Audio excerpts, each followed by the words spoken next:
Saudações, cavalheiros, bem-vindo a mais um vídeo do canal Um Viking de Óculos. Hoje eu vou ter o prazer de conversar com o Júnior, do canal Submundo Intelectual, o canal mais inteligente do Brasil. E aí, Júnior, como é que você está? Ô, Viking, saudações, né? Saudações a todo o público aqui do canal. É um prazer, tá bom? Agradeço o convite e que nosso papo seja proveitoso tanto para a gente quanto para o público também. Bom, na verdade, nós já sabemos um pouco sobre os conteúdos em comum que nós temos, sobre o fato de assistirmos o vídeo um do outro, de vermos lives de participação e enfim. Mas a gente é a primeira vez que a gente está conversando, entendeu? Então, assim, é um encontro que, inclusive, pode render boas reflexões para nós, né, enquanto produtores de conteúdo, e também para o público em geral. Sim, sim, sem dúvida. E eu fico muito honrado de poder estar compartilhando esse conhecimento com o pessoal, junto com a sua ajuda aqui. Tenho certeza que vai agregar muito à comunidade masculina, né? Que é uma comunidade crescente. A gente está vendo meio que um boom aí dos direitos dos homens surgindo aqui no Brasil.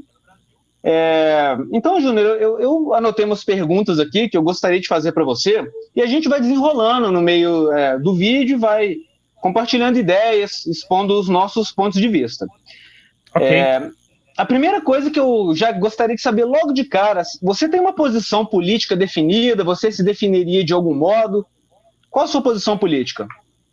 Então, se tratando de posição política, você acaba meio que adquirindo rótulos, né? Então, se tratando do rótulo que hoje, para não dar uma de isentão, ou achar que eu não sou nada, e eu sou o que eu acho que eu sou, e somente minha opinião, e assim por diante, na verdade, eu acredito que são duas coisas, né? Eu tenho uma visão da filosofia política, e aí eu tenho também uma visão do que é a própria política em si, a prática política, ou a ação política, entendeu? Partidos, governos, etc. Que não se reflete na minha filosofia política. São coisas diferentes. Uhum. Tratando da filosofia política, eu me considero um conservador tradicional de linhagem anglo-americana, entendeu? Mas bem na relação da crítica até a própria mentalidade moderna. Então, assim, mesmo sendo uma filosofia moderna, eu adquiro uma posição de crítica à própria mentalidade, aos valores, às estruturas, forma de organização, Estado democrático de direito, república representativa, sociedade aberta, livre mercado, todas as questões são questões que são onde eu me coloco contra, entendeu? Ao passo de que isso se estabelece mais como hoje, né, de um modo geral, mais uma posição reacionária mesmo, mais um reacionarismo político, nem tanto um conservadorismo, etc., mas é mais um reacionarismo. Então eu tô ali, entre figuras como Carlyle, Chesterton, você tem um pouco daquilo que veio dessa herança britânica do empirismo, junto com uma visão alinhada à alta cultura, à formação do imaginário moral, à definição de ação através da cultura literária, filosófica, que são as coisas mais importantes, né? Então a religião, então, através desse conservadorismo de caráter mais cultural e não tanto pragmático, voltado a essas coisas que eu falei até então, essa é a minha posição política. Ok, muito interessante. Eu acho que vale a pena a gente levantar um ponto aqui, porque nesse momento no Brasil tem havido meio que um atrito, digamos assim, entre pessoas que se consideram tradicionalistas e seguidores do estilo de vida MGTOW. E eu vejo que você produz bastante conteúdo MGTOW. Como que você consegue conciliar essa questão do tradicionalismo e das pessoas que seguem o seu próprio caminho? Você acha que é possível conciliar as duas coisas? Sim, na verdade, o MGTOW, eu fiz um vídeo sobre isso, que se chama A Revolução MGTOW, porque muita gente não entendeu ainda qual que é a história do MGTOW, e aí acabam por rolar ataques e atritos, eu mesmo vi vários, pessoas até próximos a meu, assim, sabe?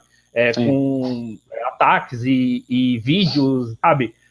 Afirmações de que os caras são fracassados, de que os caras são um bando de chorões e que eles são, sabe, por causa dele que o Ocidente vai cair, que os homens não são mais o mesmo. Então, assim, não tem nada a ver. Na verdade, é uma coisa muito mais profunda que isso. Só que hoje o conservadorismo atual brasileiro, mainstream, não tá capacitado ainda para ter esse tipo de conversa, infelizmente. Entendeu? Por quê? Porque ele sofre muito de ser uma direita ainda que está apenas sendo reativa a certas coisas. E a direita reativa, ela deixa de ser uma direita voltada para a formação de pensamentos, correntes filosóficas, de estudos, e se torna muito mais uma direita pautada pela política. Por isso que nós não temos uma direita conservadora no Brasil, nós temos uma direita bolsonarista, que são coisas diferentes. Sim. Então, até então, eu vejo que em outros países é uma proximidade até. Você vê que você tem alguns lugares onde, por exemplo, nos Estados Unidos, durante um certo tempo, você tinha que os MGTOWs, eles eram grande parte afiliados ou, de um certo modo, militantes também do Partido Republicano. Você tinha que eles argumentavam através de embates na internet, eles conversavam com os MRAs, e o pessoal do Movimento de Direito dos Homens também, eles eram daqueles que estavam atrelados ao Partido Republicano, porque a gente sabe que se a gente chegar na esquerda e querer emplacar qualquer coisa do tipo, vai existir, sabe, uma repulsa total. Então, voltando na sua pergunta, é que nós não estamos ainda maduros o suficiente. Mas o MGTOW, a grande parte do problema do que há em relação aos tradicionalistas e os conservadores é, primeiro, que assim, os conservadores eles ainda não entenderam o que é realmente o conservadorismo, e muitos conservadores acham que as coisas que são tradicionais não são tradicionais, são coisas modernas. Então, esse papo de família, da mãe, sabe, esse ideal de maternidade é uma coisa moderna. Essa ideia de que no relacionamento você tem que ter essa disposição, sabe, para atração do casal por meio de atos românticos, etc, é uma coisa moderna. Não estou dizendo que é ruim, entre aspas, entendeu? Mas estou dizendo que não é tradicional. Então, assim, se você vai falar de família tradicional, tem que falar de família tradicional. E aí a grande questão é aonde a gente entra justamente nessas coisas. E uma das certas formas também, uma das coisas que eu falo também, é que algumas críticas dos MGTOWs aos conservadores são críticas que eles fazem aos conservadores, mas os conservadores ali, eles têm sabe, a culpa, né? Eles têm o ônus da culpa do processo, mas não necessariamente é ruim.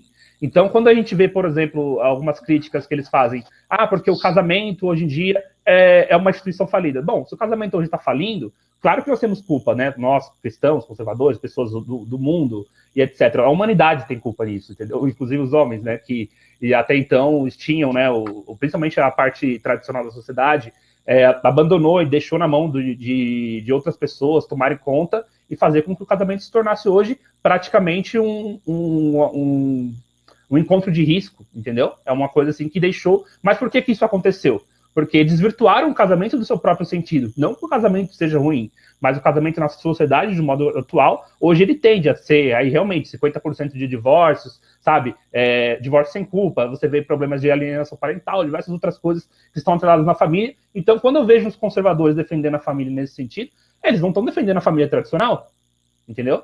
Então é uma coisa até bem simples, você imaginar que o problema dos conservadores é a ação política deles.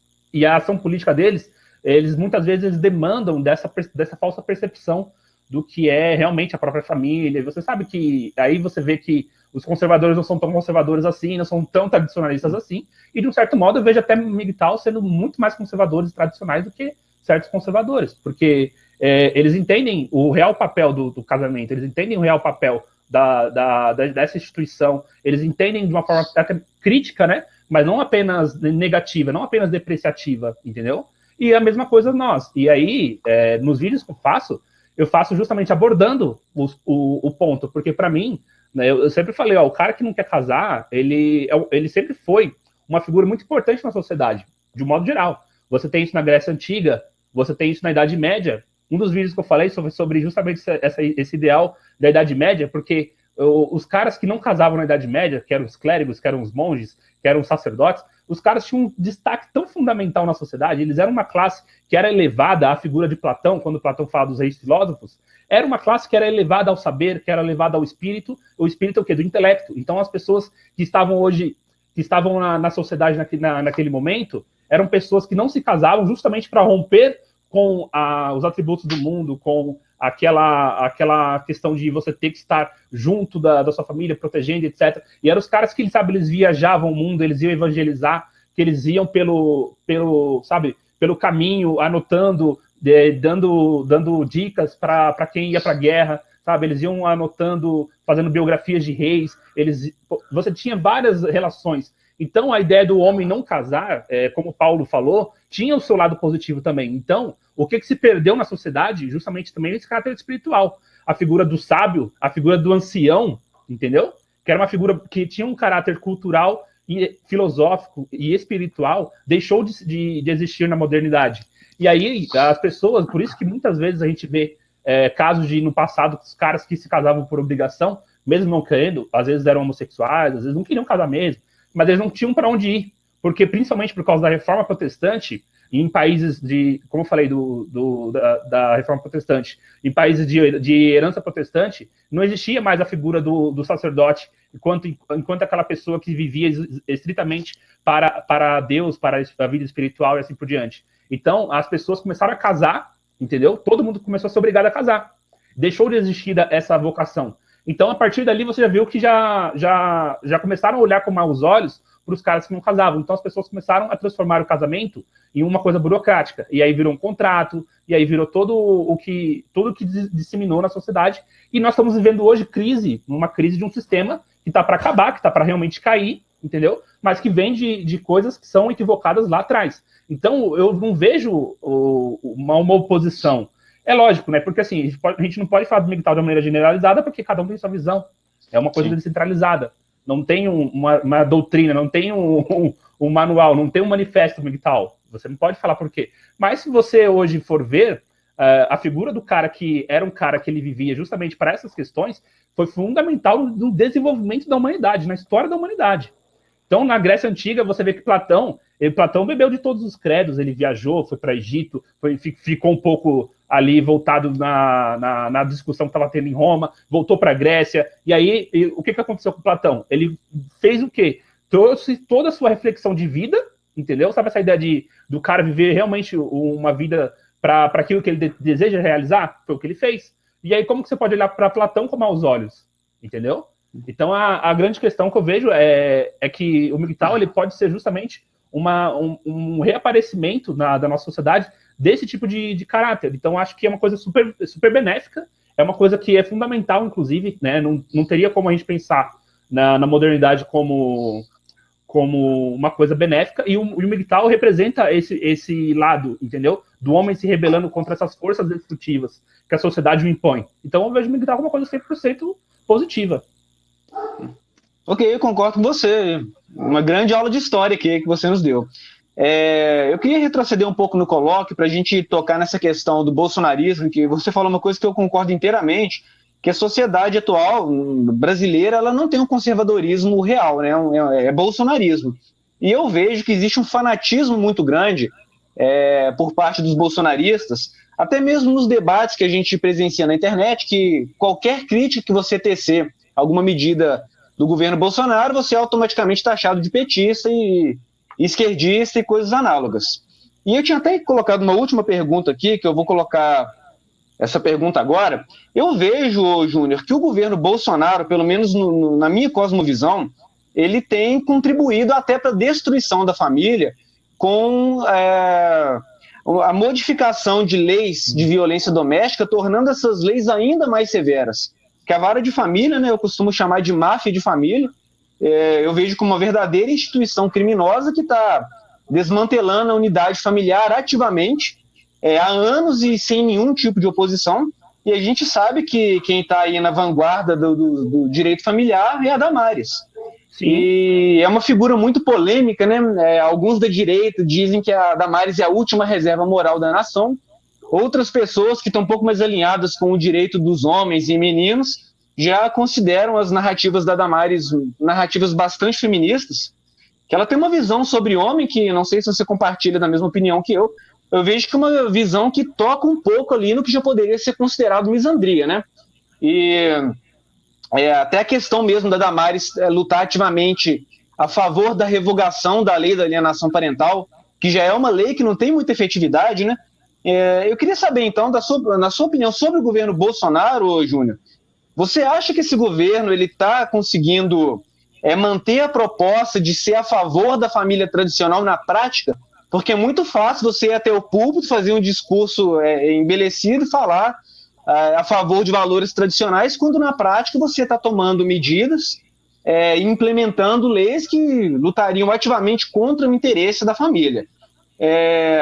Qual que é o impacto do governo Bolsonaro em relação à estrutura familiar, não só na Damares guiando aí o Ministério da Mulher, mas também essa polêmica toda que houve aí em relação a pais solteiros, não receber o benefício, né? Eu acho que é um assunto muito digno de nota. Estava conversando com algumas pessoas na internet, pais que ficaram desempregados devido a essa crise avassaladora que a gente vai presenciar, e além desses pais terem recebido apenas R$600 do benefício emergencial, alguns pais estão dando R$500 desses 600 para uma mãe que já recebe 1.200. Então a gente vê um desbalanço pecuniário gigantesco, com mães recebendo R$1.500, R$1.600 por mês, e pais tendo que se virar com R$200 mensais, você não paga nem a comida, né? E essa foi uma medida muito criticada, não só pelos ativistas dos direitos dos homens, mas também saiu na página Pai é Pai, e juntamente com esse desbalanço financeiro que a gente viu nessa medida adotada pelo governo, a gente tem visto deputados que se dizem conservadoras querendo limitar a visita durante a quarentena. Então, esse governo que as pessoas chamam de um governo verdadeiramente conservador, é até polêmico dizer isso, mas eu acho que ele está sendo um governo que está muito mais alinhado a premissas que tem uma base até feminista, né? Por incrível que pareça. A pergunta então, eu gostaria de saber, você acha que o governo Bolsonaro está de fato tentando reverter a falta de estrutura familiar que vem desde a antiguidade, aí, como você falou, e que também foi desmantelado pela esquerda, ou você acha que o governo está falhando nesse aspecto? Olha, existe coisa boa no governo Bolsonaro em relação a isso. Você vê como a própria o combate ostensivo que ele fez à ideologia de gênero, a materiais de sexualização infantil, não é nem educação sexual, né, mas sexualização infantil. Você vê diversos outros pontos onde o governo Bolsonaro acertou, mas esses pontos que você falou assim são erros, inclusive da Damares, entendeu? Que é a ministra feminista, que sabe, aquela que combate realmente, como você falou, a revogação da lei parental, cara. Como que pode uma coisa dessa? A gente vê agora casos ostensivos sendo colocados na mídia, onde o próprio Carlinhos Mendigo, que agora não consegue, de outra forma, tentar solucionar o caso sem ir para a mídia e conversar com pessoas da internet, sabe? O cara tá sem recursos nenhum. Então a gente vê que isso daí é um problema muito grande, entendeu? E o governo Bolsonaro tem feito coisas que endurecer mais ainda essas questões das leis anti-homem, né? É fazer isso. Mas isso daí é um problema, é um problema que não é do governo Bolsonaro, não é do Bolsonaro, não é da Damares, é da sociedade. Qual que é o imaginário da sociedade? Vamos analisar o seguinte, qual que é o imaginário da sociedade? Eu cresci assim, entendeu? Acredito que você também, muitas pessoas falam assim, sobre a ideia da figura do pai. É a figura de ser um cara muito mais punitivo do que educador. A educação, às vezes, está muito mais atrelada à mãe, e o pai é a punição, entendeu? Qual que é um outro papel que às vezes está tão escancarado no nosso imaginário que ninguém consegue negar? A questão da violência doméstica. Enquanto o tanto de homens que agridem, que, sabe, se embebedam, caem em vícios, entendeu? Que agridem suas esposas. Mas a gente não vê falando da agressão do lado da esposa contra seus maridos. Mas a gente sabe que existe. Mas a gente sabe por quê. Porque a gente vai lá, pesquisa, porque a gente está indo atrás, a gente está correndo, mas isso não é vinculado na mídia. Então, é toda uma estrutura que criou-se um imaginário de que o homem ele é um potencial agressor em todas as esferas, inclusive dentro da sua própria casa. Eu estou direto lá no Twitter, eu vejo as postagens da Comissão de Direitos Humanos, com aquela propaganda lá de que eu estou trancado 24 horas com o meu agressor. Eu só vejo criança e mulher aparecendo, entendeu? Então, assim, a gente sabe que são coisas absurdas, mas a gente sabe aqui, agora, por causa do acesso à informação que a gente teve, por causa da nossa formação em busca dessa situação de encarar as coisas com um pouco mais de seriedade. A população não recebe essas informações, a população não tem nem acesso a essas informações. Aí o que tem que acontecer? A gente tem que romper esse establishment, porque eu tenho certeza, nem o Bolsonaro sabe disso. Para o Bolsonaro, as coisas são justamente imaginário popular, entendeu? Então ele vai endurecer mesmo as leis Maria da Penha, ele vai estar nem aí para, por exemplo, papais solteiros que não recebem o benefício, porque eles vão falar, não, porque é uma pequena parcela de caras que iriam receber, perto de um monte que poderiam receber falsamente, como se as mulheres também não fossem receber falsamente, entendeu? Então, assim, é uma coisa muito mais profunda, muito mais cultural. E aí que entra o papel de pessoas como nós, de trabalhos como nós, que vão além do discurso, sabe? Que além da divulgação de notícias, a gente está promovendo um debate a nível cultural para que esse tipo de situação seja mais importante. Eu acredito que a gente enfocar na cultura é mais importante porque através das culturas que se materializam as leis, entendeu? Então, assim, se não tivesse existido toda uma estratégia de aliança entre a mídia feminista, entre os sindicatos, né, que eu chamo de sindicatos, que são essas associações, que são esses coletivos de propaganda, entendeu? As universidades. Todo esse aparato fez com que realmente nós, homens, fôssemos demonizados, entendeu? Só que a gente nunca fez nada até então. A gente está fazendo alguma coisinha agora. Mas, assim, durante anos, décadas, as coisas aconteceram assim. E aí, como que você vai chegar agora? Porque isso é a questão, entendeu? Politicamente, você só pode falar o seguinte, ó, ou é isso ou é aquilo. E aí você tende para o lado onde mais pessoas acreditam que é o certo. Que é justamente falar assim, não, se o cara, ele não vai, ele melhor não receber mesmo auxílio, entendeu? Olha, tipo, lógico, pode rolar uma falsa acusação, mas isso é bem poucos casos, porque normalmente todos os casos é onde o homem agride a mulher e assim por diante. Então, onde a gente tem que entrar? No âmbito da cultura. E aí que entra um outro problema também, que é o nosso Estado. Agora eu vou falar um pouco sobre o Estado, que isso é uma coisa importante. As pessoas não entenderam ainda que um governo conservador não existe num Estado centralizado. A gente tem que descentralizar o governo, tem que existir uma descentralização de um governo como esse federal. Por quê? Por exemplo, você chega lá, os caras do STF, eles legislam sobre o país inteiro. Uma Câmara dos Deputados legisla sobre o país inteiro. Nos Estados Unidos não é assim. Nos Estados Unidos cada estado tem suas leis. E aí que você tem a importância do trabalho local, da comunidade, da influência dos debates nas escolas, dos debates nas universidades, das rádios locais, entendeu? O que hoje também acontece via internet, pelos podcasts, etc. Então, esse debate do governo com um governo descentralizado vai facilitar muito mais a nossa interação e aí sim a gente vai conseguir realmente promover uma nova visão do papel do homem na sociedade, entendeu? Vai poder tratar de todos esses temas. Só que para isso precisa ter organização, precisa ter militância, precisa de um monte de coisas, entendeu? Mas uma das coisas que mais atrapalha mesmo é o governo ser centralizado. É a mesma coisa, por exemplo, a questão do aborto. Não interessa se 90% da população, 80% da população é contra o aborto. Se o STF liberar, está liberado. Não tem como reverter, por causa da estrutura do governo, que é um governo centralizado, né? É uma federação e não uma confederação. Então, um governo hoje autoritário é sempre um governo centralizado. Então, eu acredito que esse é o problema também da própria estrutura do governo brasileiro. Então, não adianta a gente falar assim, o problema das leis, das Damares, é uma coisa muito pior, entendeu? Então, lógico, a Damares, ela representa essa ideologia, essa visão anti-homem que existe na sociedade. O que nós temos que fazer? É olhar para o problema e, com esse olhar crítico, ver onde a gente pode, então, agir para resolver o problema, entendeu? E, assim, se a gente estivesse com a esquerda no poder, seria bem pior, isso eu tenho certeza. Ok, eu queria fazer um comentário aqui interessante sobre essa presunção de má-fé e culpabilidade que sempre recai sobre o homem, inclusive nessa questão do benefício emergencial. Eu fico estarrecido em notar que a narrativa política e social, elas estão indo de contramão com os dados. A gente sabe aí que as fraudes no Bolsa Família chegaram a bilhões há poucos anos e 80% dos beneficiários da Bolsa Família são mulheres.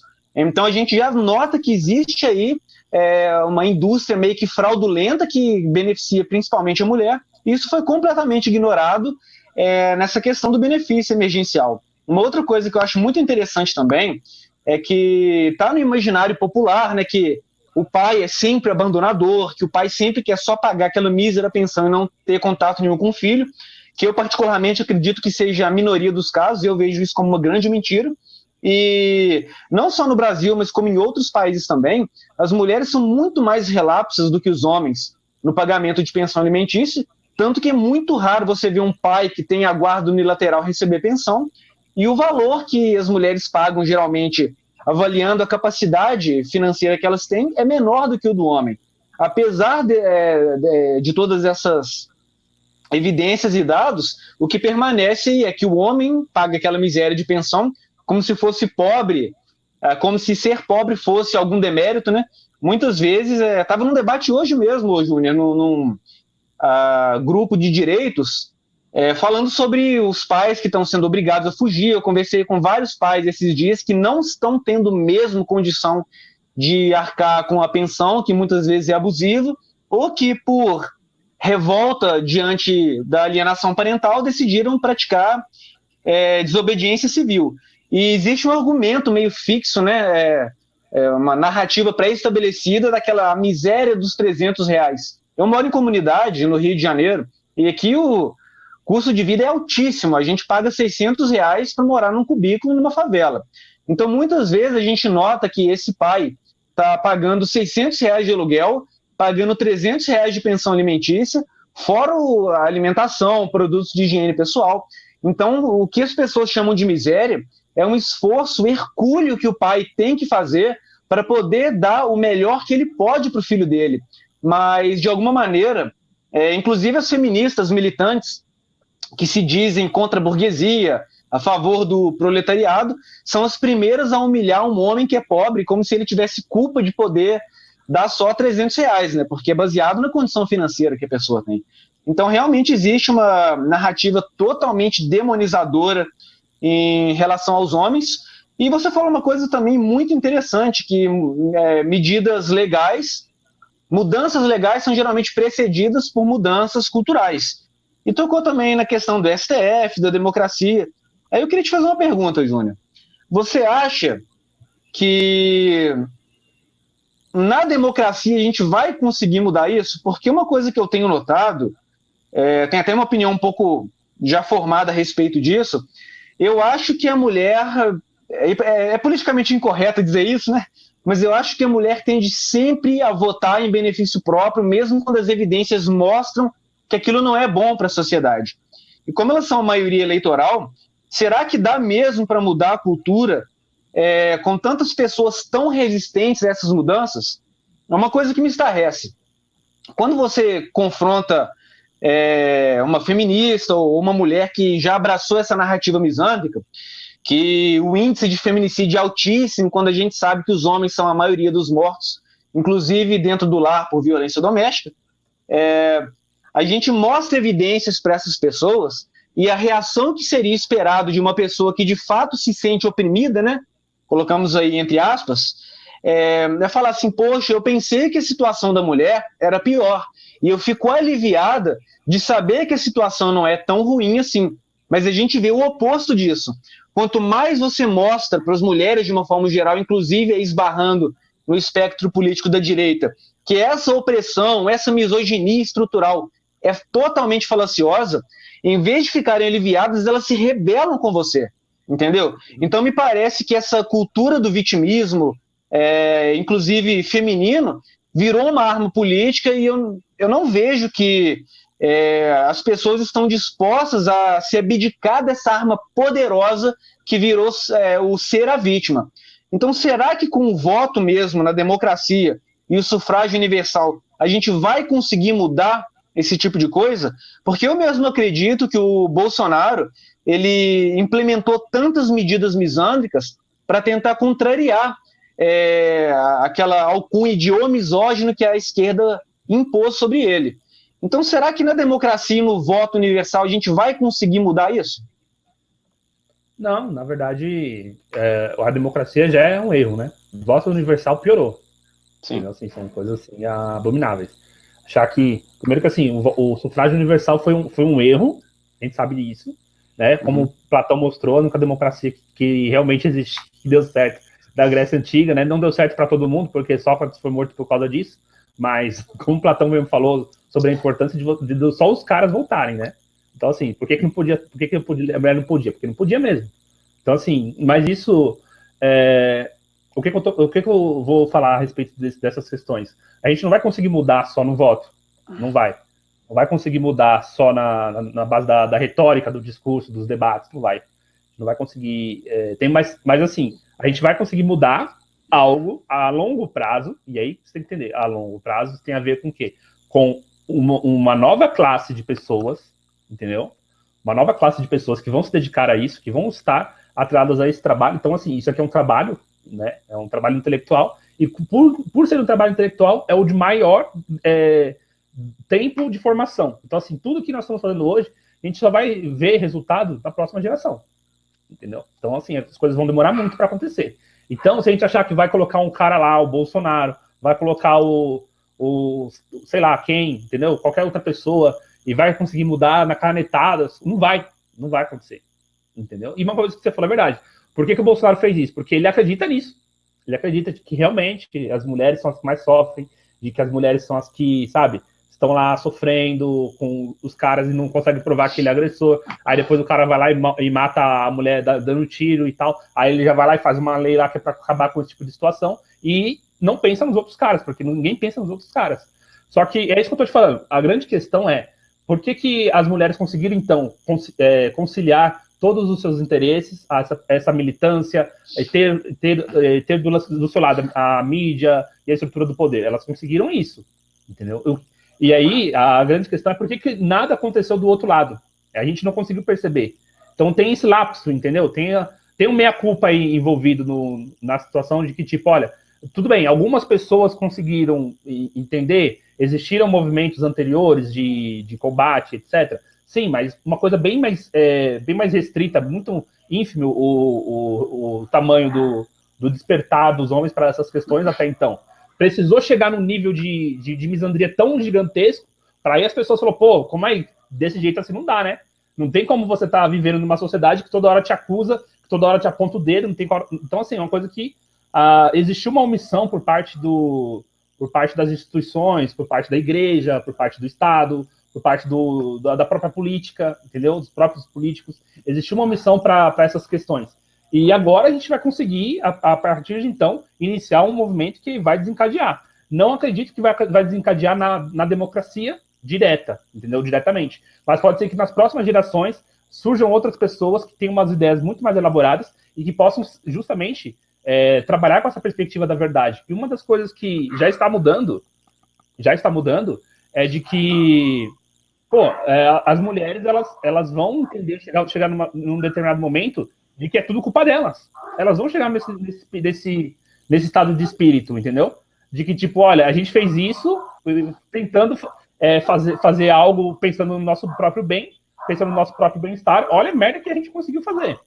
Elas vão chegar num determinado momento que elas vão entender também que... Porque, assim, elas vão se beneficiar de tal modo com tudo ok, elas estão abraçando todas as ideias, não estão tendo uma postura crítica, entendeu?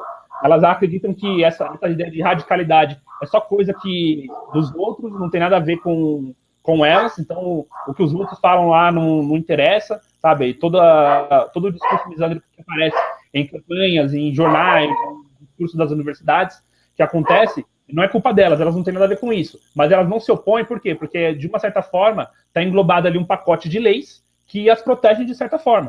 E o que nós não conseguimos até hoje realmente quebrar é a necessidade das leis, entendeu? Porque é um problema muito grave, eu já falei isso num vídeo. Porque, tipo, não tem como a mulher não querer abraçar uma lei. Não tem como. Qualquer mulher hoje, não tem como ela... Sabe, ela mora sozinha no apartamento. Toda mulher, ela vai se sentir em perigo de chamar um cara para arrumar o apartamento dela lá, que quebrou um cano, que precisa trocar o chuveiro, sei lá, sabe? Ela vai se sentir incomodada. Como uma mulher dessa não vai querer uma lei que a proteja, tipo, entendeu? De uma possível agressão? De ela poder denunciar que alguma coisa estava para acontecer, entendeu? Então, as mulheres, elas sentem esse medo, que já é uma fração da falta de proteção por parte do homem. Porque agora a proteção é estatal. E aí a mulher, ela tende justamente a dar mais poder para o Estado continuar protegendo e tudo mais. E dentro desse processo de vitimização, a esquerda implantou corretamente a estratégia de Gramsci. Né? Esse tipo de estratégia é justamente o quê? A ideia do mal absoluto, né? De você dizer que existe um mal tão forte que mesmo que você seja uma pessoa raivosa, que você seja uma pessoa intolerante com ele, que você fale que você queira matar, que pode exterminar e tudo mais, nada que você fala perante esse mal absoluto é tão forte quanto a opressão que ele te causa. Então você cria um mal imaginário, entendeu? Você cria um mal absolutamente opressivo, que é imaginário, que não existe, mas aí quando você cria isso no imaginário popular, tudo pode ser aprovado para combater esse mal. mesmo ele sendo imaginário, mesmo sendo irreal, mesmo não estando aos fatos, entendeu? Só que as mulheres, elas não conseguem pensar de uma maneira analítica na questão, porque é tudo guerra política, porque a democracia é uma guerra política. Tem a ver com quem vai ganhar a eleição, tem a ver com quem vai estar lá na cadeira de deputado. Então a gente está no meio desse debate. O que eu realmente recomendo para as pessoas é diminuir drasticamente a ação estatal, né? E, em contrapartida, nós temos que formar as chamadas organizações voluntárias, né? Os chamados corpos intermediários. Então, assim, no dia que a gente tiver algo para substituir a vara da família, aí sim a gente vai ter um conselho de comunidade, aí sim a gente vai ter pessoas que vão estar lá representando vários setores da sociedade, onde o homem não vai poder ser desqualificado, onde o homem não vai poder ser deixado de lado, através desses organismos, entendeu? Que são formados de uma maneira voluntária, em defesa realmente do que é o conceito da família e tudo mais, a partir da gente tirar das mãos do Estado e das mãos dos sindicatos feministas essas características, aí sim a gente vai poder ter uma nova perspectiva sobre o tema, né? Essa perspectiva dos corpos intermediários surgiu justamente para poder atentar contra a invasão do Estado perante a propriedade do indivíduo, perante a autoridade da família, autoridade moral, de ensino moral, e principalmente sobre a capacidade de expressão. Então, uma forma da gente voltar com isso é justamente fomentando e incentivando que as pessoas busquem essas novas formas de organização e que exista, assim, um processo de desburocratização das entidades familiares, entendeu? Que a gente não precise do STF, do governo, do Estado para dar uma certidão de casamento para falar, ó, agora gay também pode casar, ó, agora a família é isso aqui também, agora dá para ter 3, 4 morando numa casa, você entendeu? Então essa desestatização da família também faz parte de um processo. Ok, você falou uma coisa muito interessante, que eles criaram no imaginário popular essa questão da opressão contra a mulher. E eu vi que você já leu o livro da Ana Campagnolo, Feminismo, Perversão e Subversão, e já citou também, se não me engano, foi até na live que você fez com o Aldir, o livro Sexo Privilegiado, do Martin van Creveld. E a pergunta que é a seguinte: você acredita que a sociedade é ou já foi misógina algum dia? Não, jamais. Na verdade, as mulheres são o sexo privilegiado. É o sexo privilegiado e por incrível que pareça, é o que usa do seu privilégio, entendeu? É o que mais usa dos privilégios que tem. Tipo assim, os homens, eles têm justamente o que? Uma recompensa, né? Eles têm direitos. É diferente de você falar direitos de privilégios, porque direitos tem a ver justamente com a retribuição do seu dever. Mas a mulher, ela tem um privilégio, né? Então, assim, o próprio Chesterton, né, falava o seguinte, de que eu nunca quis que as mulheres tivessem direitos, sempre quis que elas tivessem privilégios. A ideia dele era justamente essa, de que as mulheres, elas entendessem de que elas têm privilégios, elas não têm direitos como o homem, porque ela tem privilégios, entendeu? Só que aí é a grande questão. As mulheres, elas perderam totalmente a noção. Elas perderam. E isso, assim, é coisa de 100 anos, entendeu? 100 anos acabou. Sumiu do imaginário feminino de que elas tinham justamente uma perspectiva de privilégio na sociedade. Não precisava você ir tão longe, entendeu? Se você pegar, por exemplo, lá no William Shakespeare, você pega aquele poema a Megera Domada, né? A peça de teatro, né? Poema não. A peça de teatro dele, a peça. Na Megera Domada é falado o tempo todo o quanto as mulheres são privilegiadas, o quanto os caras têm que viajar, entendeu? O quanto eles têm que trabalhar, o quanto eles têm que se arriscar, o quanto eles têm que fazer de tantas outras coisas para elas terem uma vida tranquila, segura, confortável, entendeu? Isso a gente tá falando do século XVI, cara. Então, assim, isso daí, o engraçado é que é uma própria mulher explicando por que essas coisas acontecem para outras mulheres. Então, olha só o nível. E assim, foi uma peça que na época foi comemorada, não era tido como o cara machista e tal. Não, era justamente o contrário. Ele estava representando uma sociedade que a gente vê ali.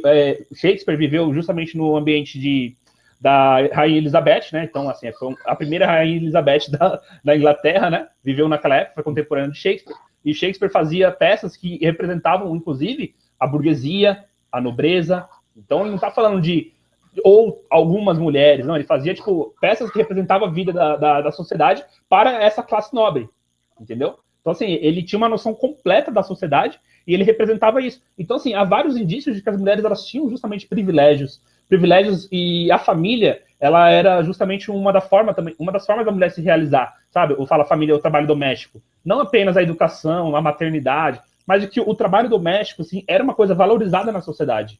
Então, as mulheres perderam isso, assim, tipo, de uma maneira, assim, avassaladora. Não precisaria nem chegar, como eu falei, no Martin Van Cribel, chegar um cara agora, ter que pegar lá vários e vários itens para mostrar por A mais B, sabe? Que, olha, por exemplo, a ideia da mulher não trabalhar não era uma coisa ruim, porque até pouco tempo atrás o significado da palavra trabalho era castigo. O significado da palavra trabalho era justamente uma coisa que não era legal, entendeu? Então, até pouco tempo atrás, aí o cara vai lá na literatura grega, na literatura medieval, o cara, tipo, vai falar, por exemplo, as primeiras prisões que surgiram não era para o cara ficar preso, parado e comendo comida às custas dos outros. Não. Eram prisões onde o cara era obrigado a trabalhar, porque o trabalho era um castigo. Por que os 12 trabalhos de Hércules eram trabalhos que eram feitos justamente para ele pagar uma coisa que ele fez? Porque era um castigo. Por que a ideia lá do castigo dos deuses era pegar um deles e colocar para ficar carregando uma pedra, entendeu? E ter o trabalho de levar até o pico de um monte e derrubar a pedra e voltar para o início e ficar fazendo isso eternamente no movimento cíclico, porque o trabalho era um castigo. Então, a ideia de que as mulheres não tinham que trabalhar era o maior privilégio delas. Sim, eu concordo. Privilégio. Uma coisa que eu acho legal a gente notar na sociedade, que eu acho que a gente está tão intoxicado com essa ausência de compreensão do que é direito, do que é dever, do que é privilégio, que as pessoas não conseguem entender que existe um balanço básico. Se você tem direitos, você tem deveres. Se você tem deveres, você tem direitos. Deveres sem direitos é um tipo de escravidão que eu acho que é o que nós homens estamos passando agora. E direito sem os deveres é o privilégio que a mulher sempre teve e está cada vez tendo mais privilégio, especialmente com esse estatismo feminista desenfreado, né? O que eu vejo muito hoje em dia, Júnior, quando a gente fala de tradicionalismo, é um termo que nem existe oficialmente, mas eu costumo falar neotradicionalismo, porque é aquele homem que acredita nos seus papéis de gênero, que ele tem um papel a cumprir na sociedade, tem a sua função de proteger, de prover, e muitos desses papéis de gênero que os homens têm levado a cabo hoje em dia são os mesmos papéis de gênero de 50, 60, 70, às vezes 100 anos atrás. Já as mulheres, elas se desvencilharam quase que completamente dos papéis de gênero que elas tinham. Você pode notar, por exemplo, que a mulher hoje ela pode escolher se ela quer cuidar de casa, se ela quer ser carreirista, se ela quer trabalhar e cuidar de filho, estudar e cuidar de filho. Uma mãe solteira hoje em dia, contrário do que as pessoas dizem, ela não é discriminada pela sociedade. Ao contrário, a gente vê nas páginas um verdadeiro enaltecimento da figura do que agora eles chamam de mãe solo, né? Uma coisa que eu discordo de quem tem uma postura um pouco mais, entre aspas, tradicionalista hoje em dia, é que o indivíduo ele faz o papel dele tradicional, mas não existe nenhum papel tradicional que a mulher tem que cumprir, né? E se a gente analisar um pouco também as leis do divórcio, alguns homens se sentem até verdadeiros sortudos, né, quando ele encontra uma mulher que quer se devotar aos afazeres de casa, uma mulher com um pensamento um pouco mais, entre aspas, tradicionalista, mas não é levado em questão o impacto que isso teria no divórcio. A gente vê, inclusive, advogados, a Sarah Proton fala bastante disso. O cara, hoje em dia, ele casa com uma mulher. Aí a mulher decide ser um pouco mais conservadora, cozinha, cuida da casa, cuida dos filhos, não trabalha, e o homem faz aquele papel tradicional de provedor, levanta o de lucro, vai trabalhar, pega no batente pesado, volta para casa à noite. Só que o que não é levado em consideração é que, como o divórcio hoje em dia pode ser pedido sem justificação, sem justificativa nenhuma, o cara que sustenta uma mulher por 3, 4 anos, o dia que esse cara tomar um divórcio nas costas, esse cara vai vivenciar o inferno na vara de família, né? O meu problema com o tradicionalismo é esse desbalanço muito grande que tem dos deveres da mulher e do homem. Eu não vejo tantos homens tradicionalistas cobrando aquela postura feminina. Olha, eu vou ser o tradicionalista, fazer o meu papel de homem, né, entre aspas, eu não gosto muito desse termo, e você faz o seu. A gente não vê nada disso, né? Comunidade, as pessoas são bem tradicionalistas, né? É até meio contraditório, apesar de ter um pensamento meio que hegemônico de esquerda, nos costumes os homens são muito tradicionalistas ainda, e as mulheres não, pelo contrário, nessa cultura toda do funk e tal, é até uma cultura de devassidão e promiscuidade desenfreada. E eu, desde que eu mudei para o Rio, eu nunca vi um homem que se considera tradicionalista cobrar esse papel da mulher. E eu acho isso um pouco estranho, que é uma corda que o homem coloca no próprio pescoço, né? Mas a pergunta que eu te fiz aqui sobre a questão da misoginia, eu concordo totalmente com você. Embora as mulheres não tivessem determinados direitos que os homens tinham, elas não tinham os deveres que acompanhavam esses direitos, e isso acabava se traduzindo em privilégios. Mas uma coisa que eu tenho notado, né, ultimamente, essa criação fantástica, quimérica das feministas, que a gente vive num patriarcado opressor, que favorece o homem em detrimento da mulher, e baseado nessa narrativa falaciosa, se cria inúmeras leis que acabam se traduzindo em misandria e até violação grave de direitos humanos contra os homens. Eu tenho notado que a misoginia, que era uma coisa que foi criada e existia só no imaginário das feministas, me parece que isso está se tornando real, meio que como uma forma de retaliação a tudo isso que o homem está vivendo. Você acha que no futuro a gente vai ter uma verdadeira misoginia, ou você acha que as coisas tendem a se corrigir à medida que o homem for ganhando novamente os direitos que ele perdeu? Não, na verdade, assim, o que existe, tal como Aristóteles sempre falou, né, é a ideia da desmesura, né, entre a virtude e o vício, não é que uma coisa é boa e a outra coisa é ruim, é que a forma como as coisas têm das categorias, né, a intensidade, o volume e assim por diante. Então, assim, o homem virtuoso é uma coisa, entendeu? O homem vicioso é uma outra coisa. Mas por quê? Porque o vício masculino, ele acaba se desembocando em agressividade, em violência. O vício masculino se desemboca nisso. E o vício feminino? O vício feminino se desemboca em promiscuidade. Essa situação. Então é bem claro isso.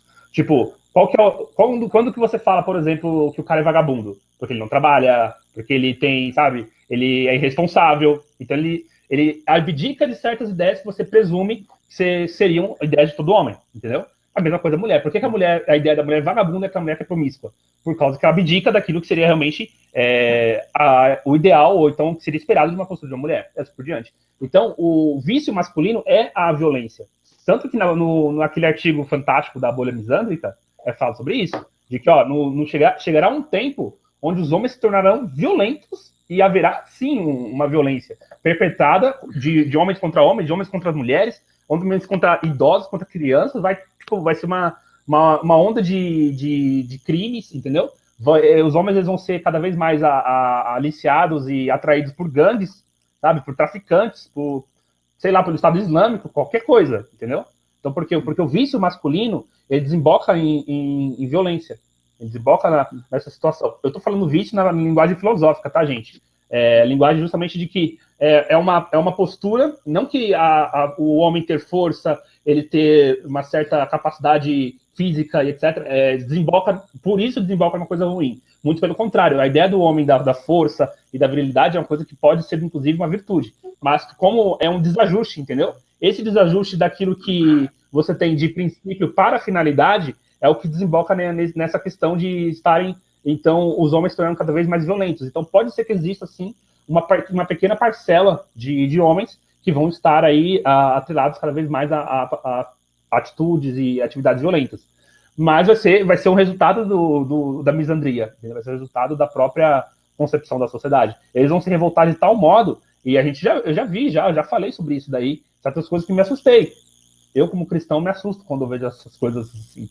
Eu vi gente falando que passou por uma pessoa que estava jogada no chão, e ela tinha sofrido um acidente, aí pegou a pessoa, levou para a calçada, quando tirou o capacete viu que era uma mulher. Disse que se soubesse que era uma mulher não tinha ajudado. Entendeu?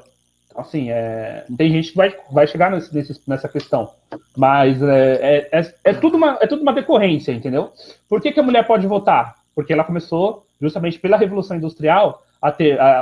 o feminismo veio justamente dos países onde já tinha uma sociedade burguesa, né? O feminismo é burguês. Essa ideia de igualdade só existe por causa do Estado moderno. Onde que a mulher vai ser igual com o homem? Através dos direitos. E quem fornece os direitos? O Estado. Por que a mulher pode votar, então? Por causa disso, entendeu? Revolução Industrial e por causa do iluminismo, que é essa ideia de igualdade. Como que as mulheres vão se tornar iguais? Podendo participar da vida pública. E aí, por isso, que as mulheres podem, então, trabalhar hoje e não podiam trabalhar antes? Por causa da Revolução Industrial. Com a Revolução Industrial e depois com a mulher, ela ficou muito mais fácil de entrar no mercado de trabalho e com a mulher entrando no mercado de trabalho, ela iria competir, a vida pública iria competir com a vida privada, com a vida doméstica. Então não tem como a gente pensar hoje, a mulher que trabalha, toda mulher vai ter que trabalhar. Tipo, pô, trabalhar é uma merda, pô, de verdade, trabalhar é uma bosta, mas agora vai ter que trabalhar mesmo, entendeu? Um dia elas vão pensar, putz, mano, é verdade, podia ficar em casa, tal, podia estar cuidando dos meus filhos, e elas já pensam isso, né? Pô, agora eu não posso ter filho e tal, quando que eu vou poder ter? Ai, meu Deus, queria ter tantos filhos, minha mãe teve tantos filhos, eu tive irmãos, e não sei o que, agora eu não consigo, por causa de problemas, isso. Elas vão chegar no momento que elas vão meio que falar, pô, trabalhar é uma merda, mas elas vão ser obrigadas a trabalhar. Porque o que eu tô falando é que a Revolução Industrial não só modificou os produtos que nós consumimos, entendeu? A tecnologia que nós temos, mas revolucionou a forma como a sociedade se organiza, entendeu?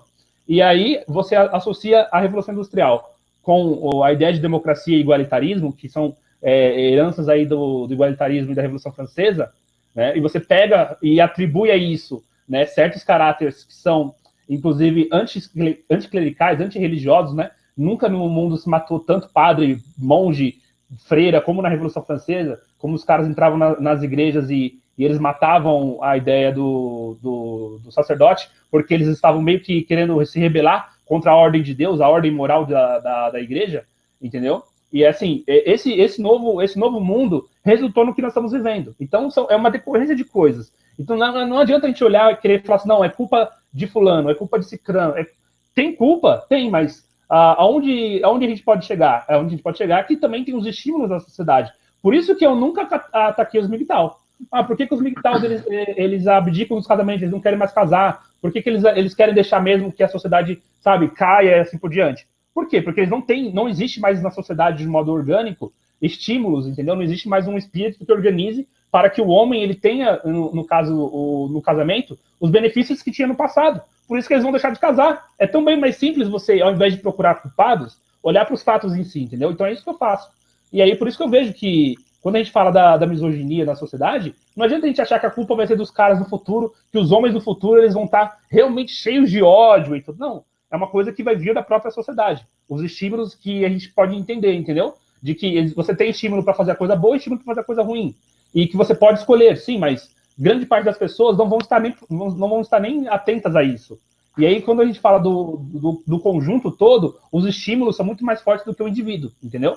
Então, assim, o cara que não se desembocar num processo desse de decadência de vício masculino, vai ser porque ele não quis. Não porque todas as outras conjecturas ajudaram a ele, ordenaram a ele de um modo inconsciente, entendeu? Para que ele não fizesse isso. Vai ser o contrário.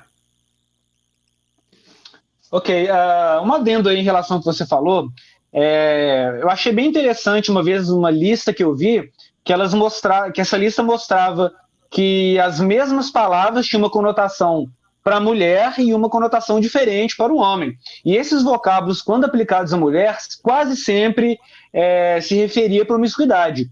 As feministas com frequência usam isso para mostrar a discriminação que a mulher sofre, mas eu pessoalmente vejo que é o oposto diametral.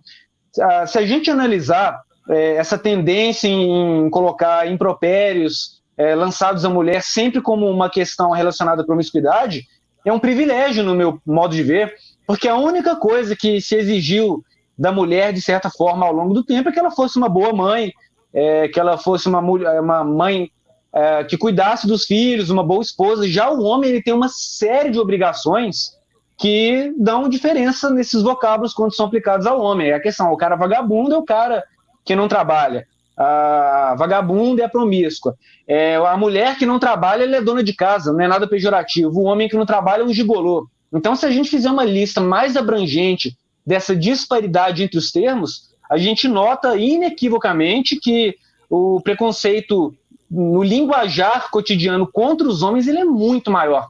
Se a gente vê a palavra covarde, por exemplo, mesmo que peguemos situações idênticas, esse adjetivo é quase sempre lançado contra o homem, para colocar uma obrigação a mais em cima da figura masculina. É a clássica, né, que tem rolado aí na menosfera, é a questão do o que é um homem de verdade. Quando a gente pergunta o que é uma mulher de verdade, a sociedade vai falar, é a mulher dona de si, é a mulher que trabalha, é a mulher independente. Então, tudo que se relaciona à mulher de verdade é algo que beneficia a própria mulher. quando você pergunta para alguém o que é um homem de verdade, é sempre sacrificar o homem em prol da mulher ou da sociedade de maneira indireta, né? Então, a definição de um homem de verdade que as pessoas usam hoje em dia, se a gente analisar a conjuntura da sociedade moderna, é um eufemismo para a escravidão, né? Principalmente aí patrimonial. Ô, Júnior, eu queria saber uma coisa polêmica aí, que rola muito aí na Manosphere, sobre os unicórnios. Você acredita na mulher unicórnio? Você acha que não existe a mulher exceção? O que você pensa disso? Sobre essa parada de mulher unicórnio, mulher exceção, é um tema muito polêmico, porque o que eu vejo no meu canal, inclusive, que as pessoas chegam em mim e falam, pô, você é casado e tal, é realmente uma coisa polêmica, porque eu não estimulo ninguém, entendeu? Ninguém, mas ninguém mesmo a querer procurar uma pessoa, nem deixar de procurar, porque esses dias, inclusive, entrou em contato um cara comigo, querendo conselho, porque ele tava meio em dúvida se ele ia casar, porque ele já tava noivo e tal. É uma coisa assim, eu não estimulo ninguém, entendeu? Eu falo, meu, toma cuidado aí, entendeu? Mas ali tem a ver muito com o que você realmente quer. Eu, de um certo modo, vou ser sincero, tá? Eu não acredito que o MGTOW vai ser um movimento universal. Para mim, o cara que é MGTOW mesmo, assim, vai ser restrito a pequenas porcentagens da população. Não vai passar de 15% dos homens, entendeu? Se você pegar lá, tem 100 milhões de homens, vai ter 15 milhões de pessoas, que já é o suficiente para acabar com quase todo tipo de aparato, né? Já dá para estabilizar o sistema, entendeu? Mas se tratando assim, dessa questão, como eu falei, eu não recomendo para ninguém, nem muito menos também desestimulo, né? No meu caso, eu sempre quis casar quando as coisas realmente fossem para acontecer. Então, eu nunca tive pressa. Então, assim, eu não sou aquele cara, sabe, que casou, tomou no cu, se fudeu porque a mulher foi piranha, a mulher traiu ele, o cara deixou o cara na merda, fez alguma coisa, ou não fez nada, ou simplesmente acordou no dia e falou, não quero mais, entendeu? Não foi meu caso.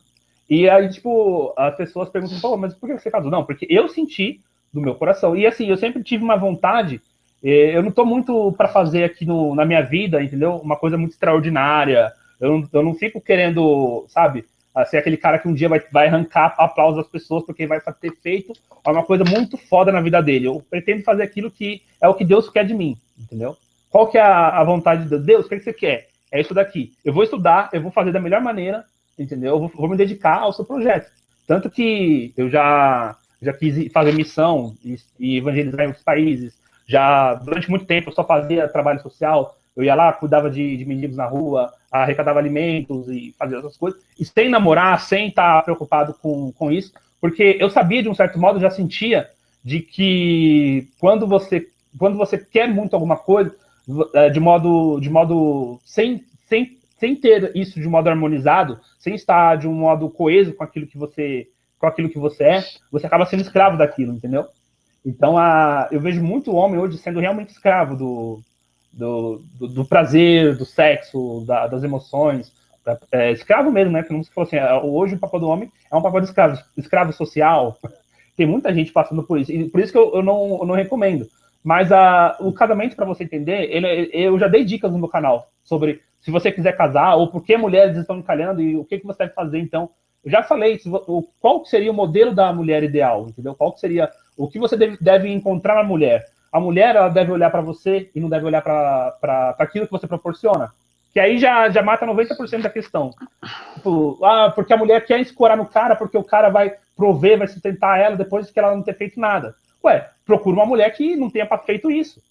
Se a mulher ela entra no casamento e, muito pelo contrário, eu vejo que em alguns casos os homens foram muito beneficiados no casamento. Não só na história eu posso citar vários, entendeu? Homens que as mulheres ajudaram muito com que eles conquistassem até castelos, reinados, guerras e tudo mais. Mas eu vejo muito que hoje você tem aquela mulher que meio que entra junto com o cara num negócio e fala, qual que é o seu sonho? Qual a vontade que você quer ter? Sabe, o cara quer ter uma empresa, o cara quer ter um projeto, ela vai lá, ajuda o cara, tá junto dele, sabe, por causa que ela ama ele. Ela ama estar servindo a ele, porque a submissão é isso. Quando Deus lá, através do apóstolo Paulo, fala, né, que para o homem amar a sua esposa e para a esposa ser submissa ao homem, é porque o homem entende a submissão como amor. Então, assim, o modo da mulher amar o homem é ser submissa, não ser submissa, ser princesa do lar e querer ser bancada, entendeu? Por isso que uma das coisas que nós temos que fazer o quanto antes é acabar com esse aparato de leis que promove justamente esse tipo de estelionatário, né, de visão estelionatária do casamento. É fazer com que, olha, quando a mulher entra no casamento, ela entra querendo servir. Então, quando você encontrar uma mulher que queira entrar no casamento, querendo te servir, querendo estar junto com você, lutar as batalhas por você, entendeu? Que, tipo, igual aquela história do cantor sertanejo, né, que mostrou o Zé Neto. Ele tava lá, fudido, não tinha roupa, não tinha calça, não tinha nada, e ele queria, o sonho dele era fazer música.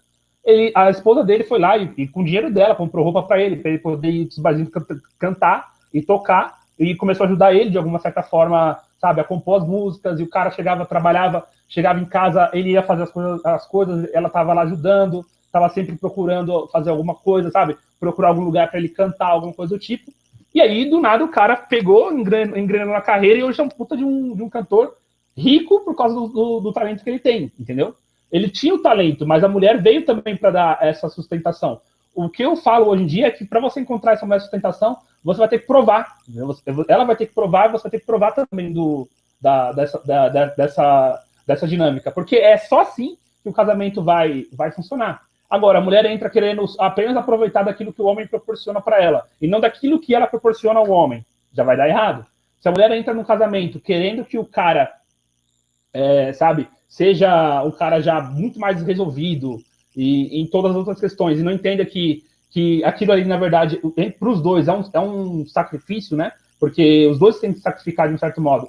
Porque o homem, então, fazendo o papel dele de provedor, que é o que você falou, que são coisas que você espera do homem, a mulher também tem que fazer o papel dela. Então, sem essa consciência, e hoje, por isso que eu bato muito na psicologia, algumas mulheres vão lá no meu canal, inclusive até gostam. As mulheres até gostam do meu canal, desses vídeos, vão lá e, caraca, que sensacional. Eu até falei assim, ó, porque hoje, essa idolatria do feminino, essa idolatria da figura da mulher, que ocorre nas redes sociais, do tipo, a mulher posta uma foto lá e ela fica, eu tô feia. E aí, tipo, fica todo mundo, não, você tá linda, você é maravilhosa, você é perfeita e tudo mais. Sabe, essa parada, eu acho tão ridículo. Porque, assim, às vezes, foi o que eu falei assim, olha, às vezes você tá postando uma foto, você é feia, mas você é feia mesmo, os outros mentem pra você, pra agradar o seu ego. Você quer que os outros mentem pra você, pra falar que você, na verdade, você não é feia, você é feia mesmo. E aí, você vai fazer o quê? Não, se você é feia, você vai ser feia engraçada, você vai viver o universo masculino, né, que é justamente esse universo onde, por qualquer coisa, você pode ser rejeitado. E mesmo assim, você tem que seguir adiante, você não vai se matar por causa que alguma mulher disse que você é feio. Você vai viver o dia adiante, vai fazer alguma outra coisa, daqui 5 minutos você nem lembra disso. Então, a grande perspectiva hoje dos casamentos serem disfuncionais, isso eu falo que, mesmo que as leis não mudassem, alguma coisa tem que mudar na cultura e na mentalidade das pessoas, é por causa disso. Porque mesmo se as leis mudassem, as pessoas, muita gente não ficaria casada do mesmo jeito. Muita gente não ficaria, sabe, num relacionamento por causa dessas questões, entendeu? Então, eu falo muito sobre isso também, de qual que é o verdadeiro papel da mulher. Então, tem vários vídeos sobre essa questão, abordo desde uma perspectiva mais macro, estatística, sociológica, até de uma maneira mais dissertativa, e eu falei um pouco também sobre a consciência de morte. A mulher tem que entender que ela vai morrer um dia, entendeu? Então, assim, por ela vai morrer um dia, a beleza dela vai morrer um dia, a fertilidade dela vai morrer um dia, tudo vai morrer. Nós vamos ser pó. Ela vai se tornar pó igual todas as outras pessoas. Então, nada na vida dela é eterna. Quando a mulher para pensar que a vida dela não é eterna, ela tem uma mudança de 180 graus no comportamento. Porque você vê que você vai poder valorizar aquilo que realmente é importante. Quais são as coisas que são importantes? São as coisas que você pode valorizar, entendeu? Na vida, que são coisas que você poderia fazer infinitas vezes sem se preocupar, sem se arrepender. Sabe aquela coisa do tipo, não, eu fazia merda na juventude porque eu era jovem e tudo mais. Você não vai fazer aquilo, porque você vai justamente valorizar coisas que você nunca vai se arrepender da sua vida. Quando você tem essa perspectiva. Quando você se coloca diante da morte, entendeu? E as mulheres, elas não são educadas para isso. O imaginário da mulher é totalmente deformado, é totalmente vulgar no sentido mais próprio da palavra, né? Ou seja, dedicado às coisas mais baixas, à sua sensualidade, à sua beleza, coisas que daqui pouco tempo, como a gente sabe, as mulheres, elas deixam de ter, e aí elas querem, de repente, se reorganizar, se encontrar na vida, e passam por uma crise, como consomem antidepressivos e tantas outras coisas. Mas a grande parte da culpa de tudo isso daí está no comportamento feminino, entendeu? Não só eu falo isso, mas muitos psicólogos, psicanalistas já falaram a respeito disso, né? Mas entra nessa questão. Então, quando eu falo sobre a mulher ideal, é que você tem um ideal já pré-estabelecido. Você, homem, precisa conhecer esse ideal. E você tem que saber reconhecer esse ideal na mulher. E você vai precisar de um tempo para testar. Eu descarto totalmente essa ideia de que você tem que morar junto, eu descarto essa ideia de que você tem que, sabe, ficar não sei quanto tempo namorando com a pessoa para ver como que funciona. Eu vou muito mais por essas questões, sabe? Os sinais de virtude que você encontra nela. E aí sim o casamento funciona. Fora disso, mesmo que às vezes as pessoas se gostem, né? A gente vê casos de pessoas se separando e às vezes as pessoas acham que às vezes o casamento só acabou porque o amor acabou mesmo, entendeu? E elas não sabem lidar com o amor no dia a dia do casamento. Mas para isso é uma coisa assim, muito complexa, entendeu? Então eu prefiro falar para os caras, não arrisquem. É a minha visão.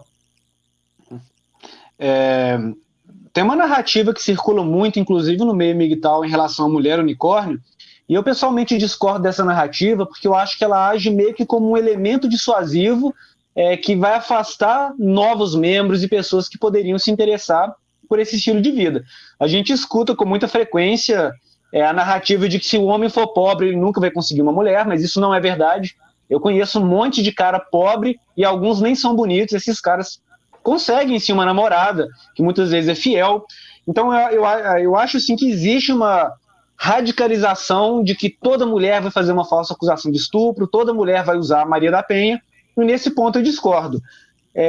O que eu tenho de problema com esse termo de mulher unicórnio é que eu vejo o problema maior no casamento quando chega na hora do divórcio, que é ali que você vai ver de fato se a mulher que você escolheu é uma mulher honrada, virtuosa, uma mulher uma mulher verdadeira, que vai praticar aquilo tudo que ela pregou durante a relação.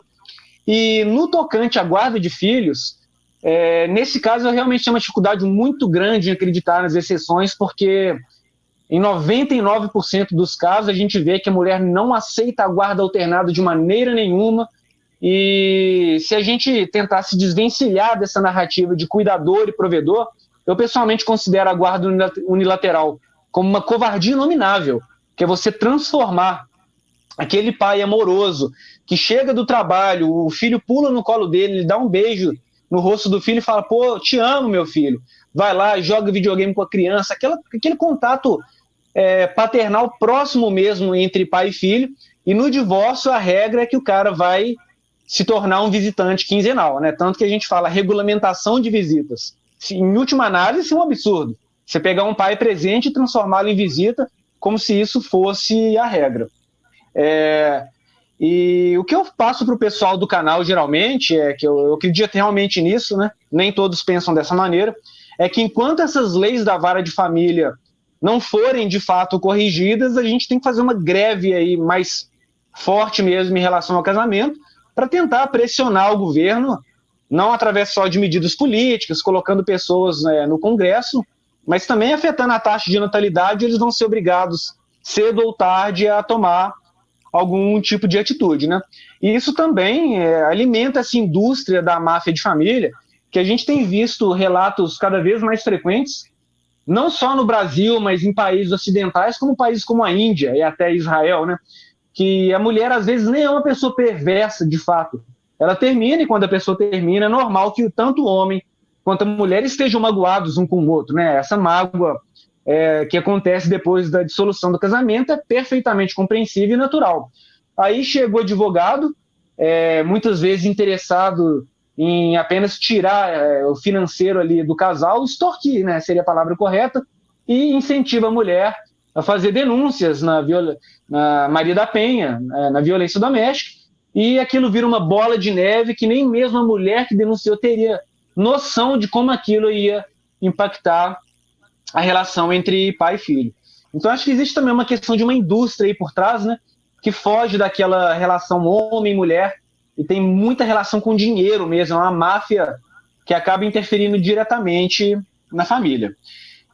Falando dessa questão de queda de natalidade, que se relaciona aí com imigração também, tem uma um conceito que corre muito aí no meio migtal, não é consenso. Uns acreditam que seria bom que houvesse a islamização do Ocidente, outros já veem o Islã como um sistema político e religioso totalitário. E eu queria saber a sua opinião. Você vê essa islamização do Ocidente e é possível redução da influência feminista na sociedade, decorrente do aumento do número de muçulmanos, como algo benéfico ou não? Na verdade, o feminismo e o islamismo estão amparados, né? Eles são duas forças que combatem justamente qualquer resquício de civilização ocidental, que seria a ideia da igreja, da moral cristã e do Estado como nós conhecemos hoje, Estado de leis, né? Estado positivo e assim por diante. Não é que eles estão um contra o outro, eles estão os dois juntos. Os dois juntos eles são uma aliança muito forte. Eu já fiz um vídeo sobre isso, um dos primeiros vídeos do canal. Como o feminismo abriu espaço para o Islã na Europa. Então, assim, o feminismo, ele quer que o Islã chegue lá, entendeu? O feminismo quer que o Islã chegue aqui. E o Islã quer chegar aqui na visão deles, islamizar, e o feminismo quer que o Islã chegue aqui para, na visão deles, acabar realmente com qualquer resquício do patriarcado ocidental. A visão é essa. E eu não vejo, na verdade, nenhum dos dois concretizando, de verdade. É uma coisa. Eu já fiz um debate teológico com alguns muçulmanos, e que eu trato muito da linha teológica também cristã, porque a minha formação também é teológica, né? Então, assim, a parte da revelação, missão, escatologia, soteriologia, a própria eclesiologia da igreja e tal, passa no debate do tipo, o que é evangelização, o que é o proselitismo religioso, e qual que é a visão de um, qual é a visão de outro, nas religiões, e assim. O Islã, ele vai querer fazer do Ocidente, né, um âmbito de proselitismo, vai querer vir e realmente dominar, mas eu não acredito que chega ao ponto do Islã conseguir fazer isso de uma maneira efetiva, entendeu? Tal como é no Oriente Médio. Porque lá você tem uma certa questão geopolítica, você tem uma questão até mesmo geográfica, onde eles estão ali todos juntos, e aí eles conseguem. Mas a visão do Islã é de que eles podem vir para cá e islamizar o Ocidente mesmo. Só que eu não acredito que vai acontecer, não porque o Ocidente vai reagir, muito pelo contrário. Acredito que, na verdade, o Islã vai encontrar o Ocidente fragilizado, vai encontrar do Ocidente, eles não vão precisar nem fazer guerra. Eles vão poder vir através da cultura, através da propaganda, entendeu? Trazer um ganho gigantesco aqui em números, em poucos tempos, assim, pro Islã. Eles vão conseguir fazer isso, principalmente no Brasil. O Brasil é um país hospitaleiro pra caramba. Aqui entra todo mundo, faz o que quer, assim por diante. Então, a grande visão do Islã é de que ele vai vir para cá, mas eu não acredito que ele vai conseguir dominar e tal o Ocidente todo, porque aqui a degeneração é muito forte, entendeu? A degeneração, a modernidade é muito forte. E aí o Islã ele vai se tornar uma coisa com isso, juntamente com as outras forças da sociedade, porque a herança que nós temos ainda, mesmo sendo nós não somos uma sociedade ocidental, tal como já foi, né? O ocidentalismo clássico, nós somos uma sociedade pós-ocidental, a cultura, né? Principalmente por causa de questões relativas aí ao progressismo, né? E ao identitarismo, ao pós-modernismo, que são coisas que surgiram no Ocidente. E o que vai acontecer? Vai ser uma mistura disso tudo, entendeu? Mas, assim, o pessoal fala, porque o Ocidente vai cair, o Ocidente não vai cair. O Ocidente já caiu. A gente só não sabe disso ainda. Já caiu. As pessoas não tomaram consciência. Mas, se tratando do Islã em si, ele está sendo estimulado pelas feministas. As feministas querem que o Islã venha. E, na verdade, o Islã não vai barrar o feminismo, eles vão se associar. Entendeu? O feminismo vai entrar dentro do Islã, o Islã vai entrar dentro do feminismo, e eles vão se tornar uma coisa. Porque, na verdade, o que acontece, né? Não é que um espírito está contra o outro, é porque eles são dois lados da mesma moeda, entendeu? O Islã precisa do feminismo para falar, ó, a gente precisa ir lá porque a degeneração está muito grande. E o feminismo precisa do Islã porque ele vai falar, ó, a gente precisa ir lá libertar as mulheres porque a opressão está muito grande, entendeu? Então, um precisa do outro. E por isso que a estratégia, na verdade, é de que as mulheres saiam dos seus países e venham para países ocidentais, porque aqui elas vão viver melhor. Entendeu? Então, a grande questão é essa daí. Sim, de fato existe uma agenda que anda aí em consonância entre a questão da islamização, do feminismo, mas na prática você acha que não vai ter um tipo de backfire aí? Porque quando tem uma islamização maior em um país, a gente nota, de acordo com dados, um no aumento nos números de violência doméstica, a gente nota que a vida da mulher, de fato, se torna pior porque o Ocidente é o lugar mais livre que a mulher poderia sonhar estar, né? Apesar de ela achar que a gente vive um patriarcado opressor, que a própria igreja é misógina, né? Essa narrativa é muito comum por aí. Mas você acha que isso não vai ser meio que aquela questão de você alimenta o filhote de lobo que depois morde a sua mão? Porque no contexto político, tudo bem que eles estão aliados, mas se a gente trazer essa realidade para o cotidiano, será que a islamização não vai tornar a vida da mulher um pouco mais difícil? E o que elas querem combater, como o caso da violência doméstica, na verdade vai haver um aumento. Você não acha que as mulheres estão sendo enganadas por essa questão política de achar que o Ocidente é opressor e que o Islã pode ser o salvador? Elas não estão sendo enganadas também pelo feminismo? Claro, claro. Primeiro que é o seguinte, o Islã ser bom e o cristianismo ser opressor é piada, né? Piada. A piada, né? Aí se tem gente que acredita nisso, é porque é burro. Faz o quê? Se é burra, não tem muito o que fazer. Sabe? É calar a boca e deixar as outras pessoas falarem. Mas se tratando do Islã e as mulheres aqui na situação, eu acredito que vai acontecer sim. Entendeu? Vai acontecer. Eu acredito. Aproveitar só o ensejo e recomendar aí para o leitor, no site do A Voice for Men, que agora é MDH, tinha uma matéria muito interessante que chamava O Mito do Patriarcado no Irã, e tinha uma lista de coisas que mostravam que os homens eram, na verdade, inclusive oprimidos também pelo islamismo, inclusive na questão do casamento, né? Me fugiu agora o termo correto para isso, mas depois da dissolução do casamento, se houver divórcio, o homem tem que pagar uma quantia exorbitante para a ex-esposa, que muitas vezes se traduz em até 10 anos de trabalho. Parece piada, mas não é. E tem a questão também da misandria em relação aos homossexuais, porque uma lésbica ela não vai ser morta em uma sociedade islâmica. Já o homossexual, às vezes, sim, né?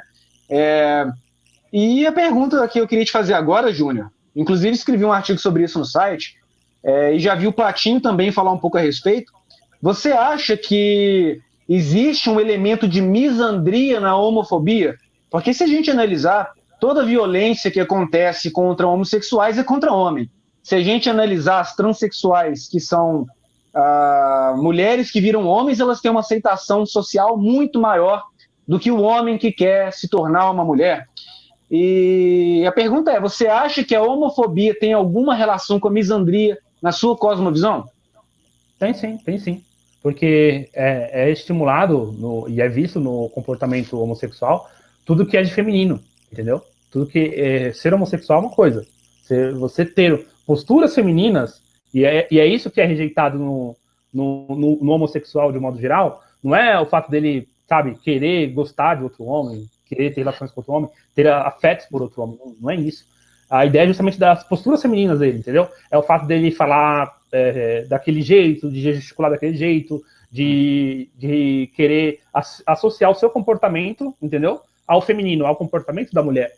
Porque esse é o problema. E esse é um problema subversivo, entendeu? É um problema subversivo. Porque você não está subvertendo você está transformando a pessoa em questões relativas ao gênero. Você está deixando a pessoa meio que deixa de ser ela mesma quando ela passa, então, a gostar de uma outra pessoa, tipo, de um outro sexo, sabe? Não existe isso. Então, o que o movimento LGBT faz de promover, toda vez que tem parada gay, colocar lá, sabe, que os caras são livres para poder amar quem quiser e tudo mais, mas eles amam conforme os ditames de uma agenda política, entendeu? Que estimula justamente desses homens serem afeminados, e deles terem posturas afeminadas, sabe? De gostar de música que exaltem essa feminilidade, de dançarem exaltando esse lado feminino. Então são coisas diferentes. É meio que o movimento LGBT transforma todos os homens gays em homens afeminados, e os homens e os caras que não são afeminados, entendeu?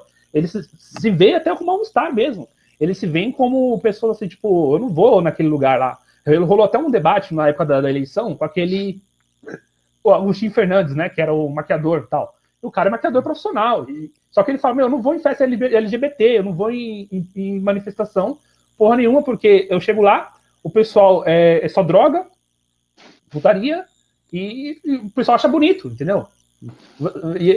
E aquilo, ele não quer fazer parte daquilo. Ele é homossexual, mas ele não quer se identificar dessa forma. Ele não quer que as pessoas olhem para ele e aí falam assim, esse cara aqui é que nem o outro lá, entendeu? Então, ele gera um mal-estar mesmo. Então, existe, sim, uma misandria no movimento LGBT. Só que isso daí é uma coisa que, para a massa, é imperceptível, né? Tudo que nós estamos falando aqui é muito imperceptível para a massa. Tem que ter um senso crítico muito mais elevado para se notar. Mas que existe, existe. É curioso que o feminismo, que se diz um grande defensor da mulher, e o LGBTismo, defensor das causas LGBTs, são os que mais perseguem dissidentes, né? É aquela história, eles são a favor da diversidade, desde que seja a diversidade deles. Na diversidade do outro, natural do ser humano, eles não costumam aceitar. Ô Júnior, qual é o maior problema enfrentado pelos homens atualmente? Eu sei que é o problema multifatorial, a etiologia desse problema é vastíssima, a gente se perde aí na história tentando explicar pormenorizadamente tudo o que está acontecendo hoje em dia, mas se você tivesse que escolher um problema que os homens estão enfrentando e falar assim, olha, esse problema é o problema que nós deveríamos solucionar urgentemente, tem alguma coisa? Então, o maior problema eu sei qual que é, mas não sei se dá para solucionar urgentemente, né? Que são duas coisas complicadas. A posição do homem de escravo social, eu vou falar o que eu acredito. Eu acho que não se dá por causa que ele é escravo porque ele casa. Porque se você não casar também, você vai ser escravo do mesmo jeito. Você vai ser escravo de um sistema do mesmo jeito. Porque você vai sustentar a mulher alheia com um imposto. Porque você vai perder sua vaga de emprego, porque quando chegar lá no RH feminista, eles vão olhar para você e vão colocar a mulher no seu lugar. Por quê? Porque você é homem, entendeu? Então, assim, você vai ser escravizado de qualquer jeito, casando ou não casando. Casando, você vai tomar no cu por causa do divórcio, da alienação parental e todas essas paradas. Mas se você não casar, você também... porque eu vejo muita gente falando assim, não, porque o feminismo tirou do homem, libertou o homem do seu papel de provedor e tudo mais, que agora as mulheres possam se sustentar. As mulheres não se sustentam na sociedade. Nós sustentamos direto e indiretamente. Eu sustento, 3 mulheres que eu não conheço, via meus impostos, entendeu? Os recursos que elas consomem de estatais, as formas como as campanhas são organizadas, onde são destinadas as verbas, as pastas, os ministérios, tudo é para a mulher, entendeu? Então, assim, o problema do homem como realmente escravo social é bem mais profundo, né? Algumas pessoas ainda não tiveram noção disso ainda. Infelizmente, algumas pessoas ainda não conseguiram entender. O pessoal pensa que para você ser escravo é só você casar, mas não é bem assim. O negócio é bem mais difícil. Né? Eu já conversei com alguma pessoa, alguns caras, e eles falaram, eu queria um dia realmente não sustentar mulher nenhuma. Eu queria muito. As mulheres falam assim, não, porque eu não quero ser sustentada por macho. Eu também gostaria muito de não sustentar mulher nenhuma, ou pelo menos para os caras que falassem assim, não, eu queria sustentar só minha mulher. As outras eu não quero. Tipo, as outras foda-se, tá ligado? Não é minha mesmo. Vai fazer alguma coisa. Então, acho que esse é o grande problema. A gente tem que fazer com que o homem não seja escravo. E para um homem não ser escravo, tem a ver com, passa por realmente uma não é nem greve, eu chamaria de guerra, né? Tem um vídeo que eu tô para fazer que é chamado não é Homens em Greve, como a Ellen Smith coloca lá do por que os homens estão desistindo do casamento, papéis tradicionais e tal. Homens em guerra, por que os homens estão em guerra com a sociedade? Né? O Zygmunt Bauman, né, com o sociólogo polonês, ele falava o seguinte, ele analisou, vai chegar num determinado momento que vai acontecer a mesma coisa que aconteceu na Inglaterra, lá em Londres, em 2013, quando, antes de vir para cá, um dos protestos, lá tinha protesto dos jovens, que eles entravam nas lojas, quebravam as coisas, pegavam os equipamentos, entendeu? Assaltavam restaurantes, pegavam comida nos supermercados, eles entravam nos lugares, tomavam as coisas. E parte desses jovens, eles não estavam apenas roubando para usar, eles estavam pegando e quebrando, sabe? Os caras pegavam o celular lá, o iPhone, e quebravam o iPhone, quebrava a TV de plasma, quebrava notebook. E por que a gente está falando? Porque eles não estavam apenas dizendo, olha, eu estou fazendo isso porque eu não tenho. Não, porque esse tipo de cultura, né, é uma cultura ruim. Então, os homens eles vão entrar em guerra com a sociedade de um modo geral, porque eles vão se conscientizar de que a estrutura da sociedade é ruim. E aí, para a gente reverter esse processo, como eu falei, para o homem deixar de ser escravo, ele não pode deixar de abdicar de 3 coisas. Que é, primeiro, a ideia de criatividade, liberdade e responsabilidade. Você só pode ter responsabilidade, né? Para você ter responsabilidade, você tem que ter liberdade. Para você ter liberdade de agir, você tem que ter autoridade para isso. Então, quando você tira do homem questões da autoridade, quando você deixa do homem à mercê de leis abusivas, de não poder ter acesso, então, a uma guarda do seu filho por causa de uma coisa que a mãe falou, entendeu? É um problema. Então, os homens eles vão entrar, não vão entrar em greve, eles vão entrar em guerra com a sociedade. E aí, quando você entra na questão do por que o homem hoje ele é tão desprezado, porque vem de um processo onde o homem na sociedade moderna, isso daí é fato, a própria Esther Vilar fala isso, né, no Homem Domado, de que nas sociedades industriais, o homem ele é justamente um escravo, desse sentido, né? Não escravo da família, mas escravo de tudo, da própria estrutura. Então, assim, os homens eles vão precisar entender que eles vão precisar também se ressignificar. Quando você olhar para o cara e falar assim, o que é ser um homem de verdade, o cara vai ter que ter na cabeça dele falar coisas que não seja ser bom pai, bom marido, trabalhador, honesto e essas paradas, entendeu? Então, qual que é o grande valor do homem? A criatividade. Porque quando Deus instruiu o homem a governar todas as coisas, seres que voam, que rastejam e que nadam, entendeu? Administrar os bens, ser cooperador da criação divina na sociedade, isso teve um impacto muito grande na categoria do homem, de que o homem ele recebe, então, uma maior autoridade perante os outros, por quê? Por causa disso. E por que ele está ontologicamente superior a todas as outras coisas, inclusive a mulher, nesse sentido, nessa hierarquia, o homem está acima. Por quê? A partir dessa perspectiva, ele também consegue criar coisas, não para si mesmo apenas de modo egoísta, mas ele também tem um papel criativo, um papel de desenvolvimento do saber. Então, isso mostra por que grande parte dos homens sempre foram os maiores cientistas, os maiores juristas, os maiores líderes e assim por diante. Então, o homem, ele encontrar novamente o seu significado é o que vai fazer, entendeu? É o ponto de partida dali que vai fazer com que todo o resto seja reformulado a partir desse princípio. Mas, como eu falei, não é uma coisa simples. Isso daí, inclusive, a gente fala para uma audiência muito pequena, entendeu?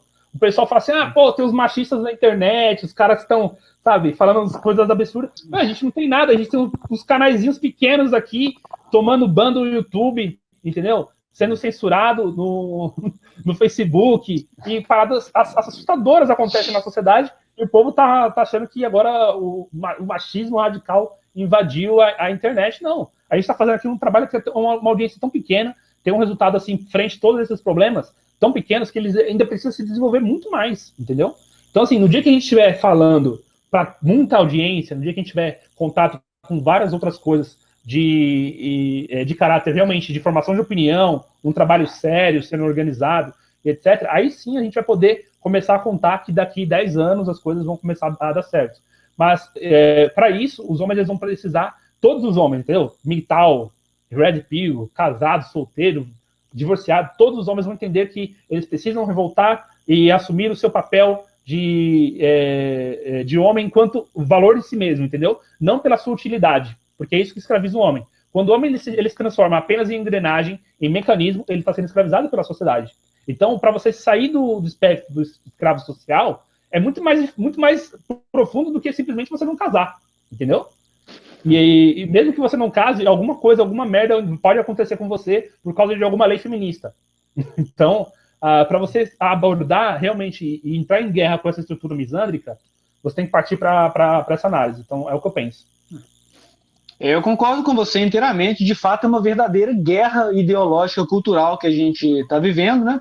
E essa questão do provedor indireto é impressionante, né, cara? As pessoas realmente não têm a mínima ideia que existe um desbalanço tremendo em quem paga impostos e como esse imposto é utilizado, e até mesmo as próprias mulheres que bradam a 7 ventos que não dependem de homens, mas dependem de uma série de serviços estatais que são financiados com o nosso dinheiro, né? Não existe uma ironia nessas frases que eles falam por aí. Sobre essa questão de machismo, Júnior, certamente você já foi chamado de machista por aí, eu não vou nem perguntar porque eu tenho até certeza. Estou correto? Tá.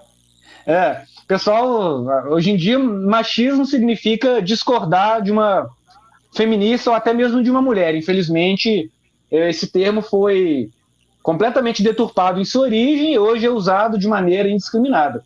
Mas o que eu acho curioso, cara, é que a gente vê pessoas com pensamentos e ideologia completamente opostas e ambos são considerados machistas, né? Tem essa questão de pessoas que são um pouco mais tradicionalistas, né? E outras pessoas que são a favor de uma igualdade de oportunidades e uma certa abolição de estereótipos de gênero impostos socialmente, que a gente sabe que a biologia tem uma parte importantíssima na nossa conduta, né? Diferentemente do pessoal da esquerda que gosta de negar biologia básica. Mas uma coisa que eu vejo com muita frequência, se o homem diz algo como o que você falou aí no seu discurso, que o homem tem uma hierarquia social e tal, e esse homem defende a unidade familiar um pouco mais tradicional, do homem ser provedor e da mulher ser cuidadora, ele vai ser chamado de machista por inúmeras pessoas, sem dúvida, né? Fala, não, você quer colocar a mulher na cozinha, aí começa aquela narrativa feminista toda. E se você usar a narrativa oposta, que é a que eu uso geralmente, eu vou fazer uma confissão aqui para você, eu tenho horror nessa ideia de sustentar uma mulher, eu acho que realmente, eu não vejo sentido nisso, pessoalmente falando, eu acho que hoje o mercado de trabalho está aí para todos, os homens são responsáveis pela a maioria esmagadora dos acidentes de trabalho, então a disparidade salarial é um mito amplamente refutado por economistas. Então acho que se a gente analisar o cenário geral, idade de aposentadoria, a mulher está na vantagem na esfera laboral, eu realmente creio nisso. E quando você diz o seguinte, olha, o homem ele deve conquistar o que é seu, a mulher conquistar o que é dela, cada um vai ter o que é seu, e se houver a dissolução do casamento, vai ser a guarda alternada, uma semana na casa de um e uma semana na casa de outro, de modo que a mulher tenha liberdade para poder se dedicar à carreira e ela também não fique sobrecarregada cuidando do filho sozinha, e o homem tenha também o direito paterno que lhe é devido de ter mais tempo com a sua prole, e que o homem não fique sobrecarregado financeiramente como é hoje em dia. Então você vê que é uma narrativa que se opõe completamente aquele papel tradicional de gênero que existia antigamente. E essa narrativa também é considerada machista pelas pessoas, né? Eu posto muito sobre isso nas redes sociais, que eu falo que a mulher tem que ser totalmente independente do modo que eu vejo hoje em dia, né? Eu não me importaria em voltar a um tradicionalismo real, não é o que eu vejo como ideal, confesso, mas se o homem tem mais deveres e tem mais direitos, a responsabilidade que o homem tem se traduz em autoridade, eu não vejo como um arranjo ruim, embora não seja o arranjo que eu realmente gostaria de ter para a minha vida. Sou contra esse neotradicionalismo do homem ter deveres e não ter direito nenhum, que é mais ou menos o que a gente vive hoje em dia. Mas você nota que narrativas opostas. Se você falar, não, seja independente, mulher, conquiste os seus bens, divida a guarda do seu filho e abra mão da pensão. Vamos colocar o homem e a mulher em posição de igualdade. Isso te rende a alcunha de machismo. Se você prega o oposto, não, vamos voltar a um arranjo mais tradicionalista, o homem com seus papéis de gênero e a mulher também, você também é taxado de machista. Então me parece que o machismo hoje em dia se tornou um termo para descrever tudo que desfavorece a mulher e que tira até mesmo privilégios absurdos que ela tem na sociedade. Então é um termo que perdeu meio que a sua credibilidade, né? Eu acho que hoje em dia as pessoas não se importam mais em ser chamadas de machistas, do mesmo modo que o termo fascista perdeu completamente o seu significado real, né? Principalmente com as eleições que teve aí, tudo que não era esquerda era fascismo. Então a gente nota também uma banalização de termos que carregavam um significado um pouco específico, né?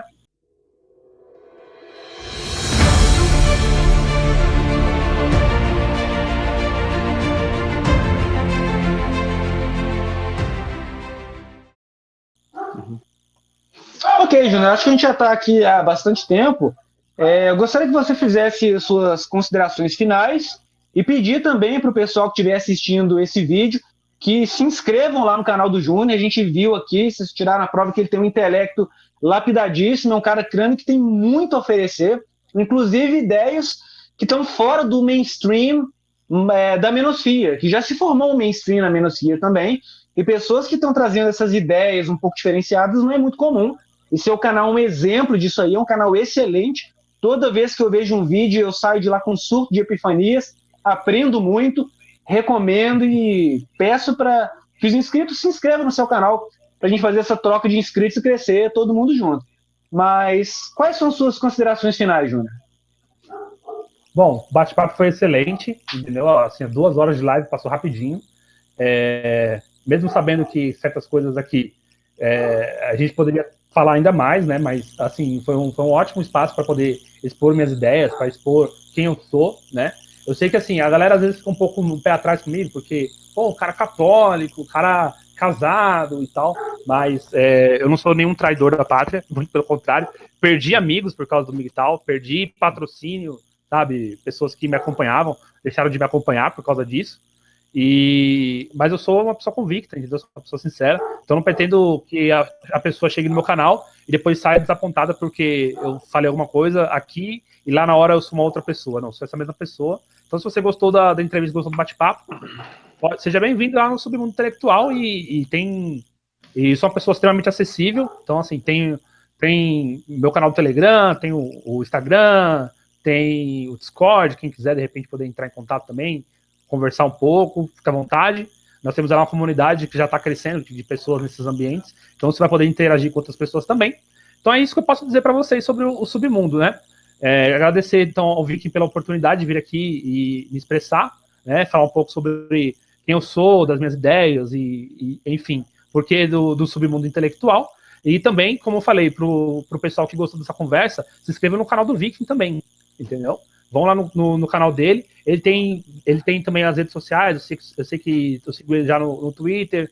Dá para você poder ver as coisas que ele posta. Ele tem bastante conteúdo informativo, porque ele é uma pessoa que já se dedica para a discussão da área, ou seja, do ativismo, entendeu? Ele é uma pessoa que está engajada. Então, ninguém aqui está de brincadeira, né? Ninguém aqui é um aproveitador, de modo geral. Nem não estava falando só de mim, mas o Viking também é um cara que tem um ótimo conteúdo e o quanto que a gente tem de em comum. Se você está no meu canal, vai gostar muito do canal dele também. Então é isso, Viking.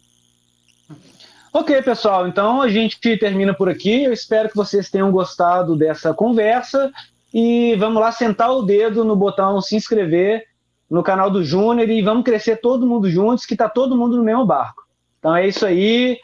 Agradeço por vocês terem assistido e até a próxima. Valeu.